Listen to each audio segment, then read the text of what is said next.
எவ்வளவு சேலரி வாங்குறீங்க அப்படின்னு சொல்லி எடுப்புல கேட்கக்கூடிய ஒரு பழக்கம். அதாவது நம்ம ஊருக்கெல்லாம் போறப்போ ஒரு சில சரியா படிக்காதவங்க, கொஞ்சம் விவரம் தெரியாதவங்க வந்து எங்கடைய வேலை பார்க்க எவ்வளவு சம்பளம் வாங்குது அப்படின்னு சொல்லி சில பேர் கேட்பாங்க. சரி, அது ஓரளவுக்கு சரி, ஓகே, அவங்களுடைய வட்டம் அப்படி அப்படின்னு சொல்லி நம்ம நினைச்சுக்கலாம். பட் ஒரு சில படிச்சவங்க, நல்ல விவரம் தெரிஞ்ச ஒரு சில நபர்கள் வந்து இந்த மாதிரி எடுப்புல உங்க பேர் என்ன, உங்க எதுல வேலை பார்க்குறீங்க, எவ்வளவு சம்பளம், அந்த ஃப்ளோல கேட்கறது வந்து கொஞ்சம் கொஞ்சம் இப்பெல்லாம் அன்கம்ஃபர்டபுளா இருக்கு நண்பர்களே. நம்ம ரொம்ப சுத்தம் அப்படிலாம் கிடையாது. நம்மளும் ஒரு சில வருஷத்துக்குலாம் முன்னாடி பார்த்தீங்கன்னா இந்த மாதிரி சேட்டைகள்லாம் பண்ணக்கூடிய ஆள் தான். இப்போ எனக்கே எப்படி பேர் அப்படின்னு பார்த்தீங்கன்னா, என் ஃப்ரெண்ட்லாம் வந்து சுபாஷா அவன் ஜாதகத்தையே எடுத்துருவானே இந்த மாதிரி தான் சொல்லுவாங்க. அதுக்கப்புறம் கொஞ்சம் மெச்சூரிட்டிலாம் வரும் இல்லையா, அந்த மெச்சூரிட்டிகளுக்கு அப்புறம் வந்து சரி இதெல்லாம் தப்பு அப்படின்னு சொல்லி எனக்கு புரிஞ்சுது.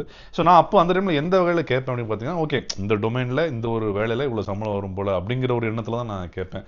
அப்புறம் தான் புரிஞ்சது இது மேபி கொஞ்சம் ஜட்ஜ் பண்ணுறாங்களோ அப்படிங்கிற மாதிரி அவங்க நினைக்கலாம். ரெண்டாவது அவங்களுடைய பர்சனல் இன்ஃபர்மேஷன், அப்புறம் நம்மளை அறியாமையே ஒரு சில கம்பாரிசன், பொறாமை இதெல்லாம் வர்றதுக்கான சான்ஸும் அதிகமாக இருக்குது. அண்ட் இதெல்லாம் போக நம்ம இப்படி கேட்கறதுனால கண்டிப்பாக நம்மளுடைய ஒரு மதிப்பு வந்து கம்மியாகிறதுக்கான அதிகப்படியான ஒரு சான்ஸ் இருக்குது.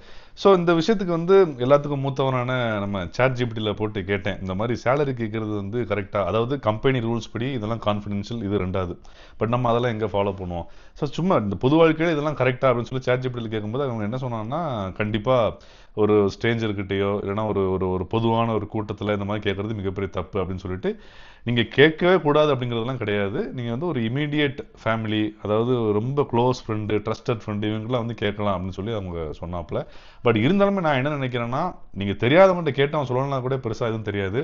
பட் இந்த மாதிரி ரொம்ப தெரிஞ்சவங்ககிட்ட கேட்டு அது அவங்க சொல்லலை அப்படின்னா நமக்கு அது பெரிய ஒரு ஒரு ஒரு மாதிரி ஒரு ஆக்வர்ட் ஃபீலிங் வந்து அது தரும். ஸோ இதை எப்படி ஹேண்டில் பண்ணலாம் அப்படின்னு யோசிக்கிறப்போ பார்த்தீங்கன்னா, இப்போ அந்த டொமைனில் சரி உங்க இருக்க ரோலில் ஒரு இவ்வளோ எக்ஸ்பீரியன்ஸில் எவ்வளோ சேலரி எக்ஸ்பெக்ட் பண்ணலாம், இந்த மாதிரி நிஜமாவே உங்களுக்கு அந்த மார்க்கெட் தெரியணும் அப்படின்னா அந்த மாதிரி கேட்டுக்கலாம். அது இல்லாமல் ஆன்லைனில் அவ்வளோ விஷயங்கள் இப்போ வெப்சைட்ஸ்லாம் இருக்குது. ஸோ அதெல்லாம் பார்த்து கூட நீங்கள் தெரிஞ்சுக்கலாம். அண்ட் வீடியோ பார்க்குற நீங்கள் இந்த மாதிரி ஒரு சுச்சுவேஷன்லாம் வந்திருக்கா, அதை நீங்கள் எப்படி ஃபேஸ் பண்ணியிருக்கீங்க அப்படிங்கிறத கமெண்ட் செக்ஷனில் சொல்லுங்கள். சந்திப்போம்.